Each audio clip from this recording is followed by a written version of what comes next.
안녕하세요. 네. 참 어색합니다. 네. 제가 강의를 여러 군데 많이 다녀봤는데, 그리고 지금도 계속 진행하고 있음에도 불구하고 이렇게 열린 공간에서 이렇게 강의한다는 게 참 어색하고 약간 떨립니다.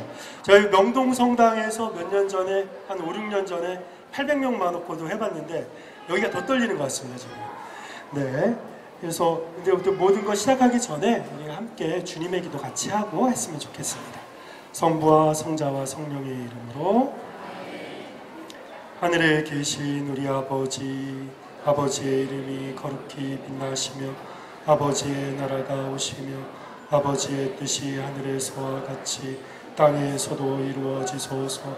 오늘 저희에게 일용할 양식을 주시고 저희에게 잘못한 일을 저희가 용서하오니 저희 죄를 용서하시고 저희를 유혹에 빠지지 않게 하시고 악에서 구하소서.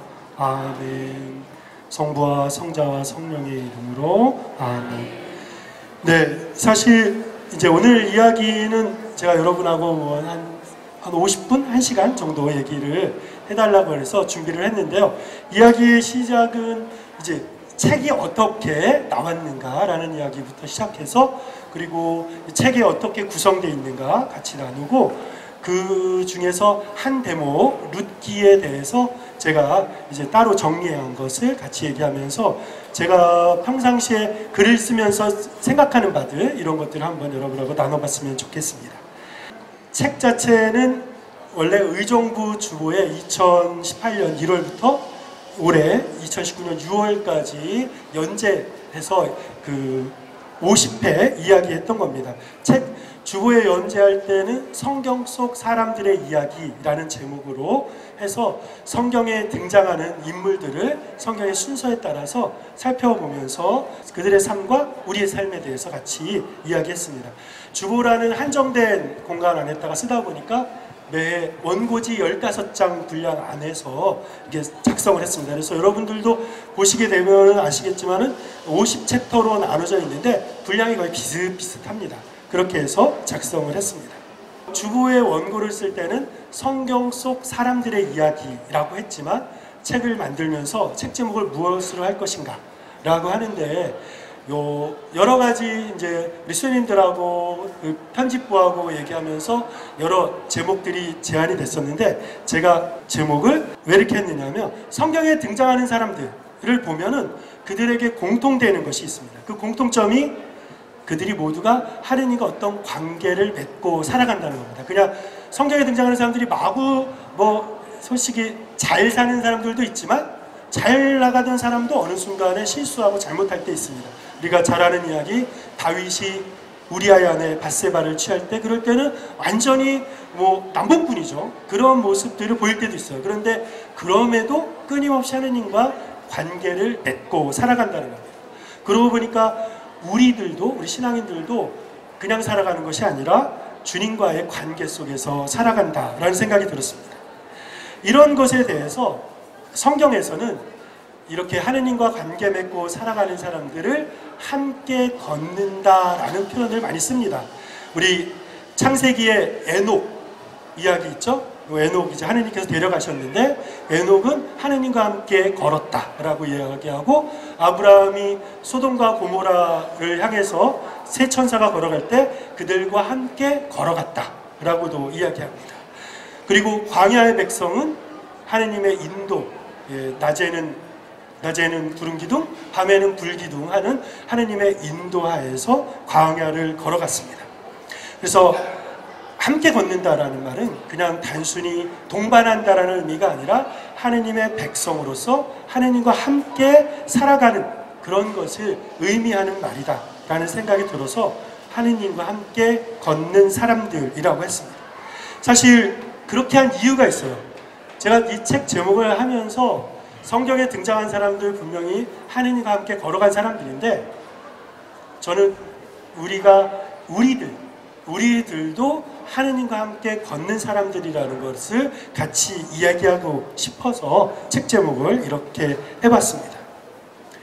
이 책은 펼쳐보시면 대략 제가 처음부터 목표를 이렇게 잡고 쓰긴 했습니다. 그래서 어떤 등장인물이 한 명 등장하면 그 사람의 이름은 무슨 뜻인가? 모세 하면 건져 올리다, 이사야 하면 주님께서 구원하신다, 이런 식의 이름의 뜻에 대한 풀이들도 등장하고요. 한 인물에 대해서 이야기하기 위해서는 그 사람과 관련된 성경 구절들이 어디에 있는가를 같이 찾아보고 관련된 사건들도 이야기합니다. 그리고 성경에서 이러한 구절과 관련되는 다른 구절들은 어떤 것이 있는가, 그래서 그런 구절들에 대한 인용들도 같이 하고 있습니다.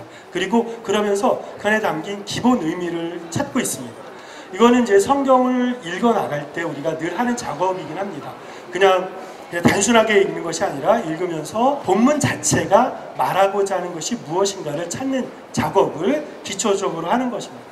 저도 굉장히 어렵게 뭐 일을 하면서 매주 원고를 내고 하다 보니까 이걸 하면서 저한테는 굉장히 도움이 됐어요. 왜냐하면 세기의 아담 이야기부터 욥까지 주보에 연재된 순서는 그렇게 나갔는데, 그렇게 써나가기 위해서는 제가 그 성경 구절들을 다 다시 읽었거든요. 다시 읽고 그러면서 노트를 하고, 이 사람 그냥 관련된 구절들을 찾아보기 위해서는 뭐 요새는 검색 시스템 잘 돼 있기 때문에 주교회의 홈페이지에 들어가서 성경 검색하게 하면은 단어 하나만 치면 관련된 성경 구절이 다 나옵니다. 근데 그런 것들도 찾아보고 이런 걸 하면서 이 의미들이 우리에게 기본적으로 주는 의미가 무엇인가 라는 걸 탐구하기 위해서는 이제 주석서 같은 것도 좀 살펴보고 연구서적들도 보고 그러면서 기본 의미들을 찾았습니다. 근데 거기에서 끝난다면 사실 그런 얘기는 수많은 책들이 하고 있습니다. 그래서 저는 이거를 주보에 연재하면서 교우들과 나누기 위해서 썼기 때문에 무엇을 할 것인가 라고 하면서 의미 찾기라는 작업을 했습니다. 뭐냐 하면 기본적으로 전하고자 하는 메시지가 무엇인가, 그 성경의 본문이 그 사람과 관련된 이야기들에서 무슨 이야기를 우리에게 들려주는가, 두 번째로는 그 사람에게만 집중하는 것이 아니라 하느님과 함께 걷는 사람이기 때문에 그 사람의 삶과 활동 속에 하느님은 어디에 계시고 어떠한 모습으로 그 사람 삶 속에 같이 하고 계셨는가, 이런 부분들을 찾아보고자 했습니다. 그리고 마지막으로 우리에게는 그래서 무슨 의미인가, 누구는 뭐라래고 누구는 뭐라래고 라는 말은 누구나 할 수 있습니다. 그런데 그것이 우리에게 내 삶 속에서 어떤 의미를 갖는가 라는 부분을 생각하지 않으면 그것은 그냥 지나가는 말이고 그냥 떠도는 책들의 글일 뿐이지 우리 삶과 아무런 상관없는 그냥 사라져버릴 말일 뿐입니다. 그래서 우리 삶 속에서 어떤 의미를 가진 현대를 살아가는, 성경이 2000년 전, 3000년 전을 배경으로 하고 있을 때 지금 21세기를 살아가고 있는 우리에게는 무슨 의미를 갖는가, 이런 부분들까지 같이 생각하면서, 근데 사실 이런 뒷부분 이야기는 이야기 전체의 마지막에 요만큼 자리 잡고 있습니다. 그래서 마지막 단락 정도에서 그런 걸 제시하면서 저는 제가 답을 주고자 하는 거는 많이 안 했습니다. 왜냐하면 답은 각자가 찾는 거거든요. 그래서 질문 형태, 그리고 생각해 볼 수 있는 거리, 이런 것들을 남기고자 해서 글을 쓰는 데 집중했었습니다. 그런 의미에서 제가 쓴 것 중에 룻기와 관련된 부분들에 대해서 여러분 그 책에도 나와 있겠지만 지금 한번 같이 룻과 우리 이야기, 룻의 이야기를 같이 살펴보는 시간을 가져봤으면 합니다. 글을 쓰고 나면 그 다음부터는 그건 이제 지나간 거고 저는 다시 공부를 하거든요. 그래서 이번에 룻과 신앙이라는 주제를 가지고 기본 내용은 같아요. 기본 내용은 같은데 그것을 가지고 우리가 무슨 생각을 할 수 있을까라는 걸 생각하면서 PPT를 준비해 봤습니다. 그래서 우리 룻 이야기는 여러분 잘 아실 겁니다. 룻기는 어디에 있죠? 구약 성경에 있어요. 구약 성경에 어디쯤 있나요? 사무엘기 앞에, 판관기와 사무엘기 사이에 있습니다. 그래서 룻 이야기를 우리가 간단하게 먼저 살펴보겠습니다. 이 예루살렘 근방에 살고 있었던 나오미와 그의 남편이 그 이스라엘 땅에 기근이 들어서 이 두 아들을 데리고 이제 그 모압 땅으로, 남쪽 지방으로 먹을 것을 구하러 떠나가게 됩니다. 이 아들들의 이름이 한 사람은 우리말로 풀었을 때 한 사람은 병자, 한 사람은 약골. 이렇게 이런 이름을 가진 아들들과 함께 먹을 것을 구하기 위해서 먼 길을 떠납니다. 그래서 그곳에 가서 아들들이 결혼을 했어요. 그래서 며느리 둘 데리고 살았는데 무슨 일이 발생했어요? 아버지도 죽고 아들들도, 병자와 약골도 죽었습니다. 이 나오미라는 시어머니와 그리고 며느리 둘만이 남게 됐습니다. 근데 이 며느리들이 이제 시어머니가 뭐라 그래요? 너희들 이제 가서 너희들의 삶을 찾아서 떠나가라 라고 했는데 한 사람은 떠나갑니다. 떠나가는 사람의 그 이름을 풀이하면 등 돌리는 여자라는 뜻이에요. 그래서 등 돌리고 떠나갔어요. 근데 나머지 한 사람, 룻은 남아서 시어머니 나오미와 함께 합니다. 룻이라는 이름은 동반하는 여인, 동반자라는 뜻이에요. 그래서 룻은 떠나가지 않고 시어머니와 함께 시어머니 그 남편네 고향인 곳으로 돌아옵니다. 돌아왔어요. 그래서 사람들에게 반갑게 맞아들여졌는데 이들이 돌아왔더니 이제 여기에는 자신들의 기반이 없는 거죠. 두 미망인만이 먹고 살고자 어쩔 수 없이 시어머니의 고향으로 왔습니다. 근데 이때가 추수 때였습니다. 근데 추수 때에 밀 이삭을 베고 지나가면 떨어지는 낫가리들을 주어서 며느리 룻이 시어머니를 봉양합니다. 근데 그것을 먼 친척인 보아즈라는 사람이 보게 되고 어떻게 해요? 일꾼들에게 일부러 낫가리를 더 많이 떨어뜨리라고 해서 충분하게 먹고 살 수 있도록 도와줍니다. 그런데 이때 이제 이스라엘의 율법이 등장하죠. 어떤 집안의 대가 끊겼을 때 가장 가까운 남성 친척이 그 사람을 아내로 맞이해서 아이를 낳으면 그 아이가 죽은 남편의 아이로 되고, 그래서 그 집안의 대를 잇게 하는, 우리가 일반적으로 줄여서 수혼법이라고 부르는 그 법에 따라서 이제 이 모든 것들을 추진하는데, 이 룻이 보아즈가 추수가 다 끝나고 나서 술 한잔 걸치고 이 집단 옆에서 잠들었을 때 그 잠자는 잠자리에 파고 들어가서 자기를, 그런 수혼법에 따라 자기를 맞아달라고 합니다. 근데 보아즈가 첫 번째 권리를 가진, 그런 걸 해야 될 의무를 가진 사람이 아니라 또 다른 친척이 한 명 있었어요. 중간에. 근데 그 사람이 자신이 행하지 않겠다고, 그런 권리와 의무들을 행하지 않겠다고 하니까 그 다음 사람이 보아즈가 그 사람이라서 보아즈가 룻을 아내로 맞아들이게 되고, 그래서 해피엔딩, 아이를 낳고 그 아이가 이제 나오미에게 주어지면서 그 집안의 대가 이어지고 뭐 이런 식의 이야기가 룻기 전체적인 이야기입니다.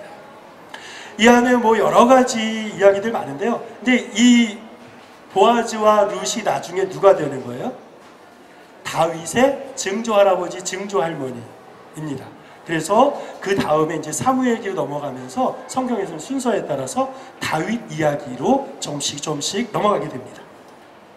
이 룻과 나오미에 관한 이야기는 이 두 사람은 난민이고 미망인입니다. 먹을 것을 찾아서 자신의 삶에 살아남기 위해서 끊임없이 이주를 하는 사람이죠. 살아남기 위해서 먼 이국 땅으로 갔다가 다시 살아남기 위해서, 시어머니는 자신의 고향으로 돌아오지만 며느리는 살아남기 위해서 시어머니를 따라서 먼 이국으로 오는 거죠. 그래서 이 두 사람은 둘 다 난민이며 이주민으로서 그려집니다. 그리고 룻은 아예 이민족 출신이에요. 나오미 같은 경우는 미망인이고 재산도 없습니다. 근데 이들이 살 수 있었던 이유는 무엇이에요? 주변에 있는 선한 이웃들이 그들을 받아들이고 그들을 위해서 배려해주는 그러한 덕분에 살 수가 있었습니다. 그리고 이제 뭐 아까도 말씀드렸지만 그 룻과 보아즈의 이 결혼에 관한 이야기들은 아들을 낳고 이어주는 그러한 것들에 관련된 이야기인데, 이게 왜 중요하냐면 고대 사회에서 특히 이스라엘 이 사회에서는 어떤 재산을 상속하고 이렇게 하는 권리들이 남성에게 집중돼 있었습니다. 뭐 사실 생각해보면 우리나라도 남성 위주로 이런 재산권들이 형성되던 것이 얼마 전까지도 그랬어요. 그리고 이 당시에 이 문화에서는 어떠한 사회의 중요한 문제들을 결정하는 그러한 자리에서 남성에게만 그것도 토지를 소유한 사람들에게만 그런 결정할 수 있는 권리들을 주었습니다. 여성은 남성의 소유물로서 인식되었습니다. 십계명에 남의 아내를 탐내지 마라 라는 말, 그것 안에는 남의 재물을 탐내지 마라 라는 말과 연결되는 여성을 남성의 재산의 일부로 보는 그런 인식들도 담겨 있습니다. 그래서 여자들은 미망인이 되어버리면 장성한 만 13세를 넘어선 남자아이가 없으면 어떠한 권리를 행사할 수 없습니다. 그 권리를 행사할 수 없다는 건 재산권도 없고 어떤 공동체 안에서 중요한 것을 결정할 때 자신에게 유리한 의견을 개진할 수 없는 그런 아주 모든 것에 불리한 상황 속에 떨어진다는 겁니다. 그래서 과부, 미망인이라는 지위가 그렇습니다. 남편도 없고 아들도 없으면 재산권도 없고 어떤 권리도 행사할 수 없는 사람들의 살아가는 시대였습니다. 근데 룻기는 그러한 시대를 배경으로 하면서 이야기합니다. 여기서 룻이라는 여인은 이민족이에요. 모압족이라고 얘기합니다. 모압족. 그런데 신명기에 따르면 모압족과 암몬족은 이스라엘 회중, 즉 하느님 백성에 들 수가 없습니다. 왜 그렇습니까? 이스라엘 백성들이 광야를 가로질러서 가나안 땅을 향해 갈 때 모압 임금과 암몬 임금이 길을 내주지 않았어요. 그래서 그들이 이 광야를 멀리 돌아가야 했습니다. 그래서 그들은 우리와 반대했고 우리와 싸웠던 이들이라고 해서 모압족과 암몬족은 이스라엘 하느님 백성에 들 수 없다 라는 게 신명기 23장에 아예 규정, 율법의 규정으로 되어 있습니다. 그런데 이 룻기는 모압족 출신인 룻이 다윗의 증조할머니라고 얘기하고 있어요. 그래서 사람들에게 충격을 주는 이야기를, 그래서 율법을 강조하는 사람들에게 반대하는 목소리를 합니다. 그래서 학자들은 룻기가 형성되는 것은 성경에 지금 배치의 순서대로 성경이 형성된 것은 아니니까요. 룻기가 지금의 자리에 들어가 있지만 룻기는 본래 언제? 유배 이후에 기원전 587년에서 538년까지 이스라엘 백성들이 바빌론 유배를 했는데, 그러한 이후에 페르시아 시대, 나르는 양탄자를 타고 다니던 페르시아 시대에 에즈라 느헤미야기를 배경으로 하는 그런 시대에 이 룻기가 반대의 목소리로 등장했다라고 해석들을 합니다. 여러 가지 언어적 측면이나 이런 것들을 바탕으로 얘기하는데요. 왜냐하면 여러분 에즈라기, 느헤미야기를 읽어보면 그것도 그 당시 그들이 이야기하는데도 충분히 이해가 됩니다. 그들은 소수로서 유배를 거쳐오면서 이스라엘 민족은 누구인가? 라는 질문 앞에서 율법을 철저하게 지키고 성전 전례에 참여, 축제, 이스라엘 민족의 축제에 참여하고 성전 전례에 나오고, 그리고 이민족들과 결혼하지 않아서 이 순혈주의, 민족적 이 혈통을 유지하는 사람들을 굉장히 강조하는 이런 목소리들이 에즈라기, 느헤미야기에 있습니다. 근데 반대로 다른 목소리를 내는 것이 룻기나 요나서, 예언서의 요나서는 반대의 목소리를 냅니다. 그래서 순혈주의 반대하고 배타적 공동체주의를 반대하면서 개방적인 자세, 이런 것들을 표현하고 동시대에 반대의 목소리를 내는 목소리로서 룻기가 자리하고 있다는 겁니다. 그리고 또 한편으로 이제 가난한 이들에 대한 배려를 굉장히 강조합니다.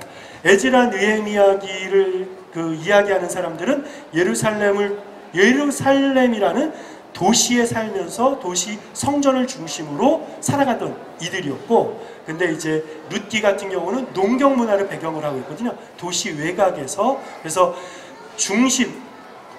예루살렘이라는 중심 도시에서 있는 이들과 시골에 있는 이들이 다른 목소리로서 다른 이 중앙에 있는 사람들과 반대되는 목소리를 내면서 도시에 있는 부유한 사람들과는 반대로 가난한 이들을 지켜주고 배려하는 그런 목소리를 내는 것으로 우리가 이해하고 있습니다.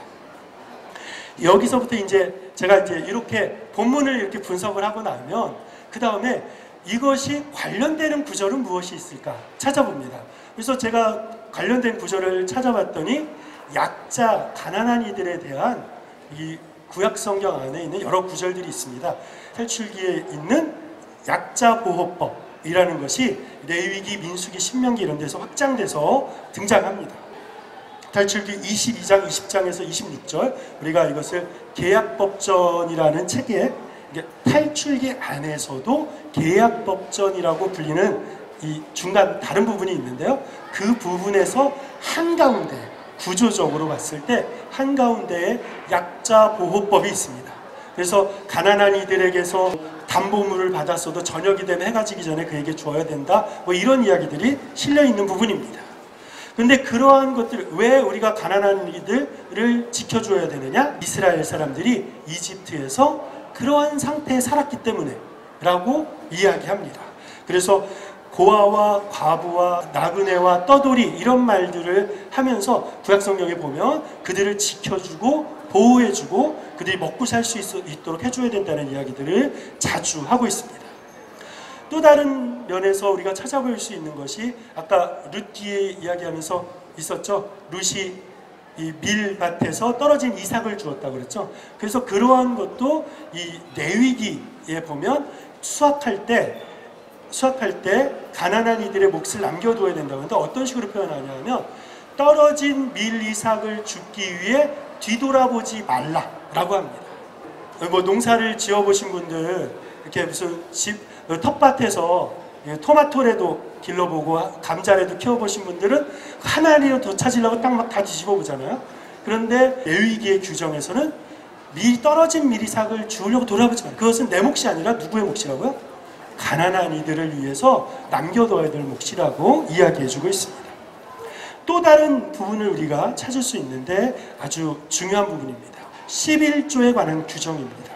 신명기에 14장, 26장 이런 데 등장하는데 11조라는 것은 우리 자신이 벌어들인 여러 가지 수입에서 뭐 수확을 통해서 거두어들였던 어떤 장사나 또 상업이나 또는 뭐 봉급이나 어디서 받았던 11조라는 것을 요 구약에서 내라고 이야기합니다. 근데 이 11조에 관한 규정들이 이거는 종교적인 거거든요. 그래서 예루살렘 성전에서 쓰이도록 보내는 것이고 사제와 레위인들이 살아갈 수 있도록 내놓는 것인데 여기에서 이것을 새해마다 3년에 한 번씩은 어떻게 하냐면 자기네 지역에서 그것을 모아서 그 지역에 살고 있는 가난한 이들, 고아와 과부와 그리고 이제 이 당시 신명기 시대가 되면 이제 레위인들도 가난한 이들에 속합니다. 그래서 고아와 과부와 레위인과 떠돌이 이들을 위해서 이것들을 이 가난한 사람들을 위해서 3년마다 한 번씩 그것은 그 지역에서 그들을 위해 내놓으라고 이야기해주고 있습니다.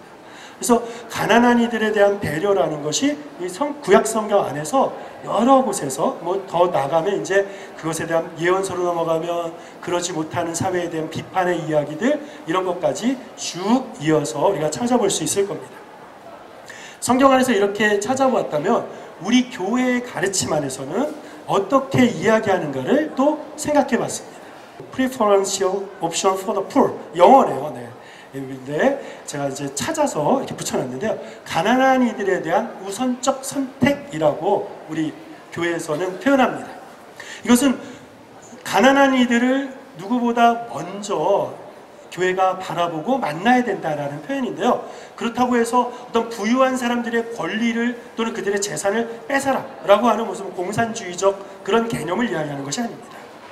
여기에서 중요한 것은 기본적인 권리를 누릴 수 없는 그런 사람들에 대해서 우선적으로 다른 어떤 기본 권리를 누릴 수 있는 사람들보다 그런 권리를 누리지 못하는 사람들을 먼저 교회가 바라보고 만나고 관심을 가져야 된다는 것이 이 말의 의미입니다. 이것은 왜 그러냐면 모든 인간은 물질적이든 사회적이든 환경이든 어떠한 측면에서든 간에 전인적으로 완성이라는 나아가야 되는데 권리를 행사할 수 없다. 그러면 어떻습니까? 그것은 그러한 것으로 나아갈 수 있는 바탕들을 잃어버리는 것과 같기 때문에 그 전인적 완성을 위해서 그런 바탕들을 지켜갈 수 있도록 그런 것들을 차지할 수 있도록 교회가 관심을 갖고 지켜줘야 된다라는 표현을 교회 가르침으로 해왔습니다. 그러면 이제 우리에게 와서 우리는 이것을 어떻게 해석하고 바라봐야 할까? 여기서 우리는 우리 주변에 가난하니 우선적으로 우리가 바라봐야 하는 이웃은 누구일까? 라는 걸 생각해 볼 수 있을 겁니다. 기본권을 누리지 못하는 사람들, 또 물질적인 경제적 차원에서, 또 인간관계 안에서 소외된 사람들, 소위 당한 사람들 있죠. 이런 사람들을 위해서 또 꼭 사람들에게 따가 아니라 어떤 마음의 여러 가지 사정으로 인해서 다른 사람들과 관계가 끊어져 버린 사람들, 이런 사람들을 위해서도 그들도 한쪽에서는 가난한 사람이라고 할 수 있을 겁니다. 또 이제 우리나라에서 요즘에 이야기 많이 되고 있는 이주민 문제, 외국에서 온 외국인 노동자들, 난민들, 이런 부분들에 대해서 우리나라 사회 속에서 자신들의 권리들, 인간으로서의 가장 기본적인 권리들을 누리면서 살아가고 있는가, 이런 측면들을 보면서 그들이 그걸 누리지 못한다면 교회가 관심을 갖고 지켜줘야 된다는 생각이 듭니다. 또 건강한 사람들은 병든 사람들을, 남성과 여성의 관계 속에서 또 노인과 아동들의 이야기들까지 여러 가지를 생각해 볼 수 있을 겁니다. 책에서는 루티를 이야기하면서 이제 이주민 이야기로 정리를 했습니다. 그래서 우리 주변의 난민들, 이주민들을 우리는 어떻게 바라봐야 되는가 생각해 봤으면 좋겠다라고 했습니다. 근데 우리 주변에서 꼭 내가 난민과 이주민까지 다가가지 못하더라도 내가 관계 맺고 있는 사람들, 또 내가 알고 또 내가 얼굴을 보고 살아가는 사람들 중에서 분명히 나보다 약한 사람이 있을 겁니다. 나보다 여러 가지 측면에서, 물질적인 측면을 다 제외해버리고 정신적인 측면, 인간관계의 측면, 또 여러 측면에서 우리보다 기본적인 것을 누리지 못하는 사람들이 있을 겁니다. 저는 개인적으로 그런 분들을 많이 생각을 합니다. 제가 사제가 돼서 얼마 되지 않았을 때는 누가 와서 제가 지난주에 뭐 어쩌고저쩌고 해서 미사를 못 왔습니다 그러면 이 주일 미사를 빠질 수가 있냐고 그랬었거든요. 근데 나중에 이제 계속 사제로 살아가면서 보다 보니까 주일에 나올 수 없는 사람들을 보게 됐습니다. 뭐를 해도 주일을 나올 수 없는 사람들이 있어요. 일을 해야 돼서, 병자를 돌봐야 돼서, 아니 자신이 몸이 아파서. 또 그런 사람들은 주일을 지킬 수가 없습니다. 그러면 그들도 우리 신앙이라는 측면에서 기본적인 권리를 주님 앞에 나와서 미사에 참여하고 성체를 영할 수 있는 성사를, 고해성사, 병자성사 이런 것들을 받을 수 없는 기본적인 권리들, 받아야 하는 기본적 권리를 누리지 못하는 사람들에 대해서도 관심을 가져야 되겠다, 그런 생각까지 저는 해봤습니다. 여러분들도 혹시 우리 주변에서 내가 생각하기에 가난한 사람, 내가 먼저 관심을 갖고 다가가야 할 사람이 누구일까, 스스로 한번 내 주변의 사람들을 보면서, 우리 주변의 이웃들을 보면서 생각해 보았으면 좋겠습니다. 그래서 항상 저는 그런 생각을 많이 합니다. 같이 앉아 있어도, 신부님들끼리 앉아 있어도, 신부님들끼리 같이 앉아서 얘기하고 밥을 먹으면서도 지금 이 자리에서 가장 약한 사람은 누구일까? 보다 약한 사람은, 신부님들끼리도 저같이 말 잘하는 신부님하고 같이 앉아 있으면 뭐 1시간 앉아 있어도 말 한마디 못하는 신부님이 있어요. 그러면 이제 제가 1시간 동안 얘기한 다음에 끝날 때 뭐라 그래요? 자네는 할 말 없는가? 라는 말을 해주는 거죠. 그래서 할 말 없습니다 라는 말이라도 할 수 있도록, 예? 아니 우리가 스스로 자주 생각해 봐야 돼요. 그래서 이 한마디 말도 아주 중요하거든요. 그래서 우리 주변에 있는 사람들을 위해서 내가 할 수 있는, 내 주변에 가장 약한 사람은 누구일까 항상 관심을 갖고 생각해 보았으면 좋겠습니다. 마지막으로 이러한 것 관련해서 복음의 말씀은 무엇일까 또 생각해 봤습니다. 그것은 바로 마태복음 25장에 있는 말씀일 것입니다. 다 같이 읽으면서 마쳤으면 좋겠습니다. 너희는 내가 굶주렸을 때 먹을 것을 주었고, 내가 목말랐을 때 마실 것을 주었으며, 내가 나그네였을 때에 따뜻이 맞아들였다. 또 내가 헐벗었을 때 입을 것을 주었고, 내가 병들었을 때에 돌보아 주었으며, 내가 감옥에 있을 때에 찾아 주었다. 네, 너희가 내 형제들인 이 가장 작은 이들 가운데 한 사람에게 해준 것이 바로 나에게 해준 것이다. 감사합니다.